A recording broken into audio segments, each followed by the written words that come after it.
Hi, I'm Kaya. And I'm Joanna. And this is Starlit Citadel Reviews. One of the publishers whose games we review the most frequently is Czech Games Edition.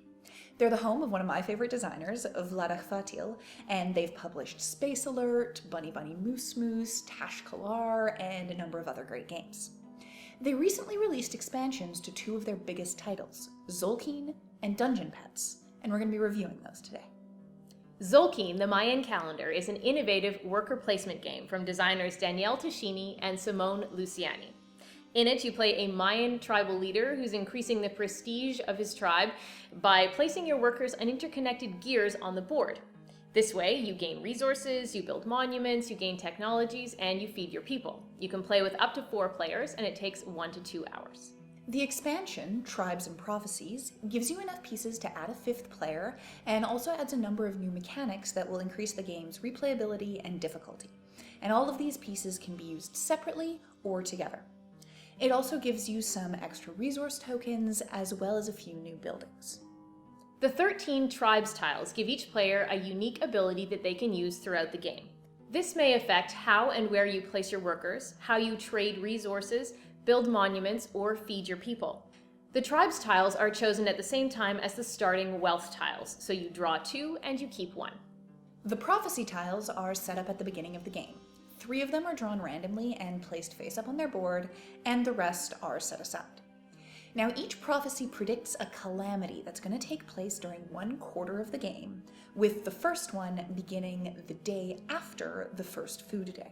The top half of each tile indicates which action is going to be more expensive during that quarter, while the bottom half tells you what bonus points you'll earn when the calamity ends. And it is worth noting that you can also lose points here. If you're playing with 5 players, you should use the quick action board. Now, the quick action tiles are divided into ages, shuffled, and the age 1 tiles are placed on the top edge of the Tzolk'in wheel, from one turquoise tooth to the next. The tile that aligns with the first tooth is immediately placed on the quick action board.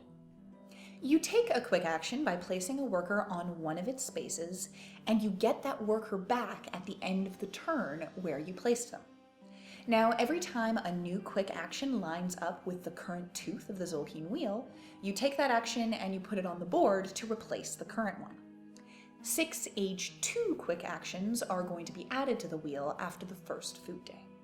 So the tribes tiles add extra value and variety to the game, as well as sometimes a little bit of an extra challenge, but it isn't really going to change the core feel of this game. So if you really like Tzolk'in, you just want sort of more of the same, more stuff to do, then you're really going to enjoy the tribes tiles. It's not going to change things all that much. Now, the prophecy tiles do make a bit more of a difference because they make the game significantly more challenging.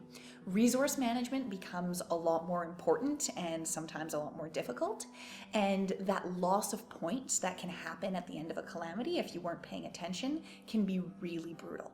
This is a great expansion for experienced groups that feel like they've really mastered the different paths to victory in the original game and are playing some pretty high-scoring games and just want some extra challenge. Because of this extra challenge, I wouldn't recommend it for newer players.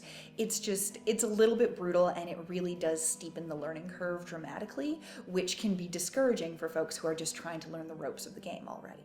So adding a 5th player is definitely going to make for a longer game. This is already a game where people take a lot of time figuring out where they're going to place their workers. So sometimes it can suffer from a little bit of analysis paralysis here. So adding a 5th player not only means you've got somebody else who's taking their turn and thinking about where they're going to place it, but also you are crowding the board a little bit more. There's definitely a little bit more competition for action spaces. However, this problem can be mitigated if you use the quick action board. The one problem that I have with the quick action board, or the quick action mechanic, is that it's super fiddly. You've already got all of your corn sitting in the middle of the Tzolk'in wheel, and adding those quick action tiles around the edges just means that there's a lot of stuff on this moving object that you have to touch each round. I can be a little bit clumsy, so this is something that kind of scares me in a game because I know that at some point I'm going to touch it and just knock everything over. So that is something to be aware of. There's some fiddliness here that you just have to be a little bit careful around. That said, I really like how the quick actions not only give you yet one more option, but can really help you play around with the possibilities if you get stuck in a weird place. Because you can see what quick actions are coming up, because you can plan for it, it really does add to the strategy. And it also specifically makes corn a more powerful resource by having it drive a lot of the extra actions you can take, which is going to change your resource management mechanics just a little bit more. In Dungeon Petz, players control families of imps who are running pet shops for monsters. They attempt to increase the reputation of their shop by exhibiting and selling their pets, while at the same time making sure that those pets don't run away or die of boredom or illness or starvation. You can play with 2 to 4 players, and it takes about an hour and a half. The expansion, Dark Alleys, adds new pets, cages, add-ons, exhibitions, and customers, as well as a new extended progress board and more imps for extending the game by 1 round. It also adds an entire new worker placement area called the Dark Alley. For an extended game, players add the extension to the progress board, and on this board are placed new customers, new exhibitions, and new imps. Players also start the game with 1 extra imp and 1 extra gold, no matter if they're playing a standard length or an extended length game. The Dark Alley board introduces 4 new worker placement areas: the Black Market, the Slug Shop, the Fortune Teller, and the Industrial Zone. So the Black Market is set up with the Black Bodyguard imp, with a random pet, cage, add-on, and exhibition tile, and 1 gold token is placed above each of them. Now, players can buy 1 item from the Black Market on their turn by placing an imp on its action space and then paying 1 gold for that item. If you buy the Bodyguard, he can be added to any shopping group to make that group larger, but he can't be used on his own on an action space. He also doesn't count as an available imp if he's back home in the burrow by himself. The exhibition tile is not returned to the burrow, it's traded for the food value listed on its bottom. Black market items are never replenished. The Slug Shop lets your imps buy an accessory and then immediately send 1 of their number back to the burrow to show it off. Now, accessories are assigned to a pet in Phase 3, and they count as 1 extra bar of their color for the purpose of drawing and assigning need cards. Accessories are sold with their pets, and they'll earn you 1 extra gold each. The Fortune Teller lets you peek at 1 unrevealed exhibition or customer tile. It also lets you draw 1 extra need card of each color. These extra cards are returned to their discard piles once all of the needs have been assigned for that round. Also, the Fortune Teller lets you discount the price of 1 item in the black market by removing the gold token that sits beside that item, essentially making the item free.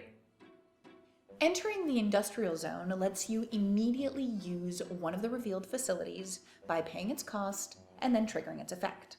And these effects might let you gain or retrieve imps, earn gold, produce special processed food that can fulfill different needs, or remove manure, mutations, or sickness. You also place your permission tile on the rightmost facility.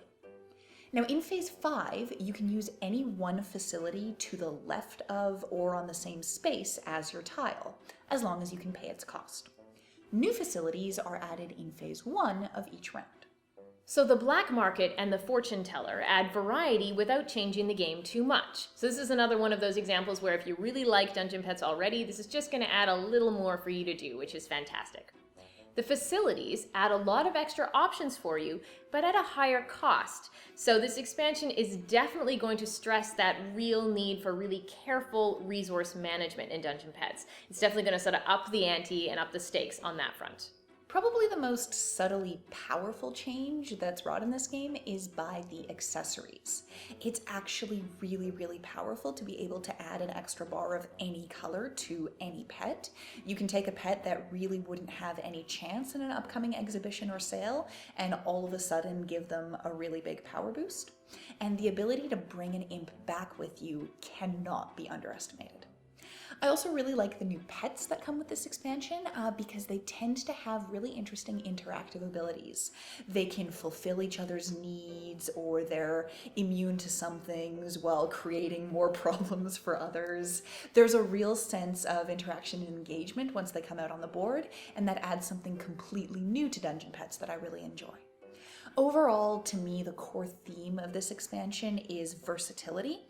It essentially gives you a whole bunch of different options that you have to be creative and careful in order to use correctly. There's a ton you can do to pull yourself back from a difficult position.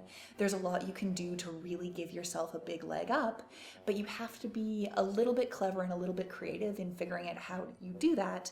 And to me, that really adds a lot to the core of this game. On guard!